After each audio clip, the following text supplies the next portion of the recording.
दोस्तों, जिस आवाज के सामने पूरी बॉलीवुड इंडस्ट्री सर झुकाती थी, जिसकी एक मुस्कान और एक यॉडलिंग करोड़ों दिलों पर राज करती थी, वही किशोर कुमार किसी दूसरे सिंगर की रिकॉर्डिंग सुनकर डर जाएंगे?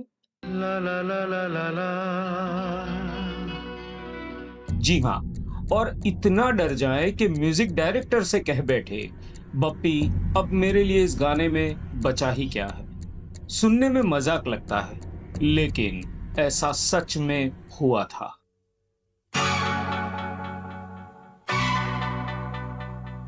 दोस्तों, बताया जाता है कि 1984 की फिल्म शराबी के सुपर हिट गाने की रिकॉर्डिंग के दौरान कुछ ऐसा ही हुआ था।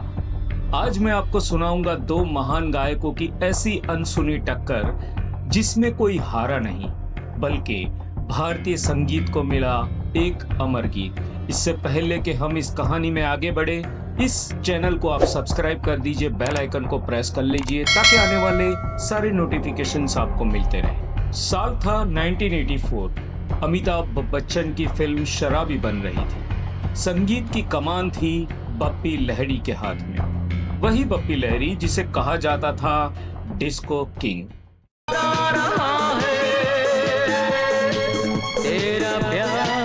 लेकिन इस बार बप्पी दा सिर्फ डिस्को नहीं बनाना चाहते थे, वो चाहते थे एक ऐसा गाना जिसमें शास्त्रीय संगीत की मिठास हो और फिल्मी मस्ती भी। इस सोच से जन्म हुआ इस गाने का। दोस्तों, योजना बनी, गाने का शुरुआती हिस्सा गाएंगी आशा भोसले जी और बाद का हिस्सा किशोर दा। सब कुछ तय था, लेकिन रिकॉर्डिंग वाले दिन जो हुआ उसकी किसी ने कल्पना भी नहीं की थी। सबसे पहले स्टूडियो पहुंची आशा भोसले।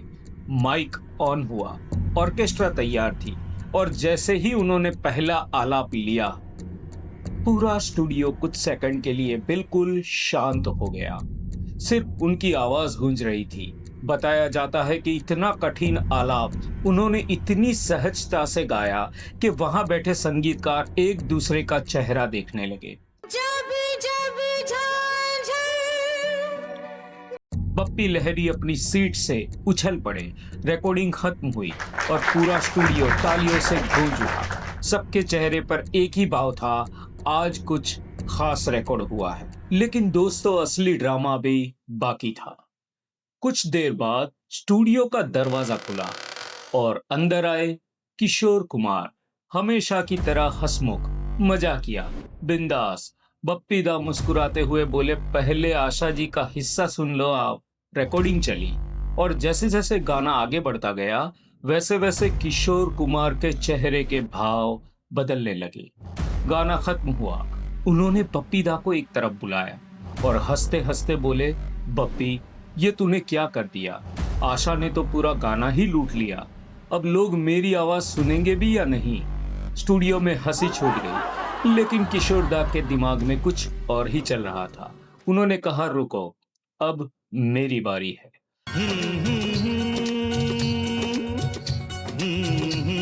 किशोर कुमार जानते थे कि आशा जी से सुरों के मुकाबला करना बेकार है, तो उन्होंने वही किया जो सिर्फ किशोर कुमार कर सकते थे। उन्होंने सुरों की नहीं, भावनाओं की लड़ाई लड़ी। उन्होंने अपनी आवाज में एक ऐसा नशा, ऐसी शरारत, ऐसी मस्ती और ऐसी अदाकारी भर दी कि लगता ही नहीं था कि ये कोई गायक गा रहा है।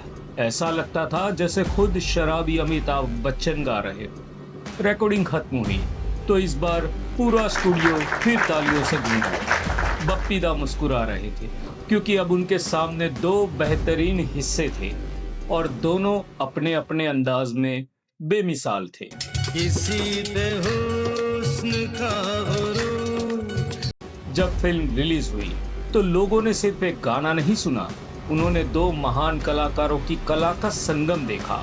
एक तरफ आशा भोसले की बेमिसाल क्लासिकल पकड़ और दूसरी तरफ किशोर कुमार की लाजवाब एक्सप्रेशंस और एनर्जी। लोग कहते हैं मैं शराब। और शायद यही वजह है कि मुझे नौलखा मंगा दे रे गाना आज भी इतना ही ताजा लगता है जितना 1984 में था। यही तो असली महानता होती है। महान कलाकार एक दूसरे को हराने के लिए नहीं, एक दूसरे को और बेहतर बनाने की प्रेरणा देते हैं। अब आपकी बारी है। अगर आपको इस गाने में सबसे ज्यादा किसकी परफॉर्मेंस पसंद आती है ये बताना हो, तो आप किसको चुनेंगे? आशा भोसले को या किशोर कुमार को? नीचे कमेंट में सिर्फ एक नाम लिखिए। और अगर आपको बॉलीवुड के ऐसे ही अनसुने किस्से पसंद है तो वीडियो को लाइक करिए, हाइप करना बिल्कुल मत भूलिए, चैनल को सब्सक्राइब करिए, क्योंकि अगली कहानी भी शायद आपकी सोच बदल सकती है।